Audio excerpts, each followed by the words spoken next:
ഓണയല്ലേ വരുന്നു, നമുക്കൊരു പുളിങ്കറി ഉണ്ടാക്കാം. വിലിമ്പീനെ കൊണ്ട് വിലിമ്പി കഴുകി വൃത്തിയാക്കി മൊത്തിയെല്ലാം കളഞ്ഞ് നാലായി മുറിച്ചതാണ്. ഇഞ്ചി, വെളുത്തുള്ളി, പച്ചമുളക് ഇതെല്ലാം അൻ്റെടുക്കി ഉള്ളതാണ്. അതുകൊണ്ട് പിന്നെ പച്ചമുളകിന് പകരം കാന്താരിയാണ് ഇടുന്നത്. പിന്നെ ഉലുവ, ജീരകം. ഉലുവ 3 സ്പൂൺ, ഉലുവ നല്ലോണം വേണം. 2 സ്പൂണ് ജീരകം, 1.5 സ്പൂണ് കുരുമുളക്. കുരുമുളക് പച്ചമുളക് ഇടുന്നുണ്ട്, പിന്നെ ചുവന്ന മുളക് ഇടുന്നുണ്ട്. അതുകൊണ്ട് ടേസ്റ്റിന് മാത്രം മതി. പിന്നെ പുളിവെള്ളം നല്ല കറുത്ത പുളിയാണ് പുളിങ്കറിക്ക് നല്ലത്. ഇതെൻ്റെ കഴിഞ്ഞ കൊല്ലതേ ഉള്ള സൂക്ഷിച്ച പുളിയാണ്. എത്ര പുളി എടുത്ത്? പുളി വേണം. എന്താന്ന് വെച്ച് കഴിഞ്ഞാൽ പുളിങ്കറിയല്ലേ, നല്ലോണം പുളി വേണം. കുക്കറിലിടുക.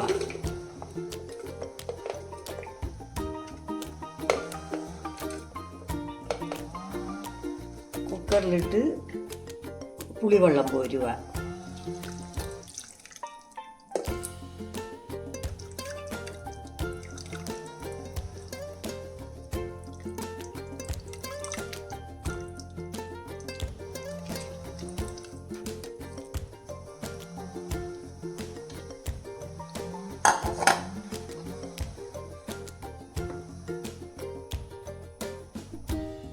പോന്നതിന് ശേഷം പാകത്തിന് ഉപ്പിടുക.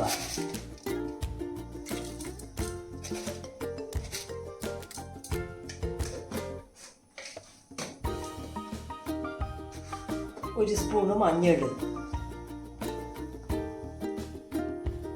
1 സ്പൂണ് കാശ്മീരി മുളക് പൊടി, 1 സ്പൂണ് സാധാരണ മുളക് പൊടി.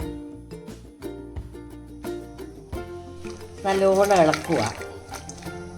ഇളക്കിയതിന് ശേഷം വെള്ളം കുറവാണ്, കുറച്ച് വെള്ളം പോരുക. ഇങ്ങനെ നിൽക്കാൻ വെള്ളം പോരണം. അതിന് ശേഷം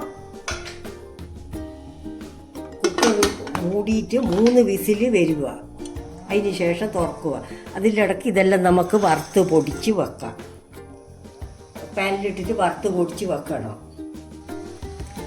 3 വിസിൽ വന്ന് ഇത് തുറന്നിട്ട് നല്ലോണം ഇളക്കുക.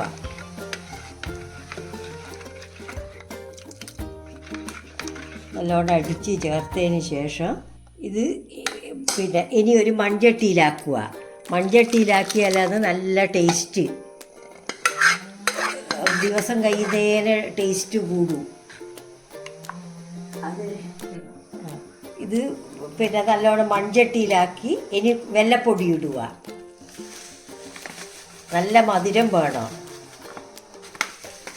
വെല്ലപ്പൊടിയിട്ട് നല്ലോണം ഇളക്കി യോജിപ്പിക്കുക. കുറച്ച് കായപ്പൊടിച്ച് കുറച്ചേ ചേർക്കണ്ടു. കുറച്ച് എന്നിട്ട് നമ്മൾ പൊടിക്കാൻ വറുത്ത് പൊടിച്ച് വെച്ച ഇതുണ്ടല്ലോ, ജീരകം, ഉലുവ, കുരുമുളക്, അത് ഇടുക. ഇട്ട് നല്ലോണം ഇളക്കുക.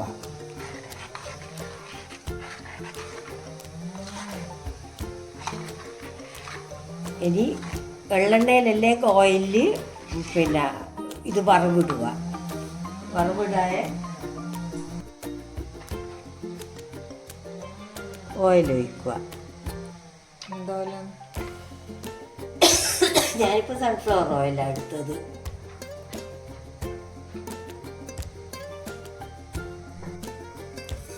കടുകിടുക.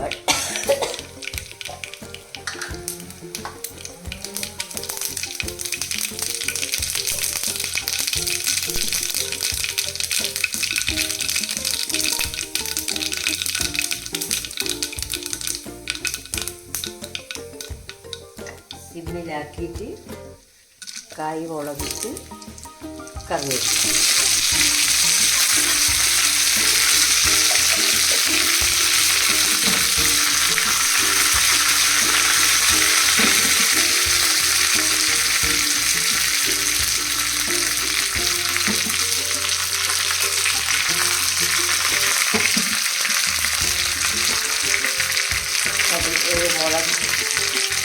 മുളക് നല്ലോണം വാടി വരുന്നവരെ നല്ല മുളകിൻ്റെ ടേസ്റ്റ് വരും.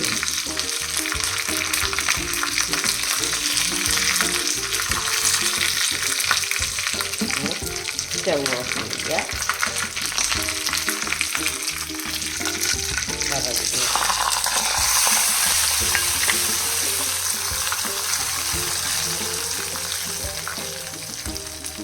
ബിരിയാണി പുളിക്കറി റെഡി.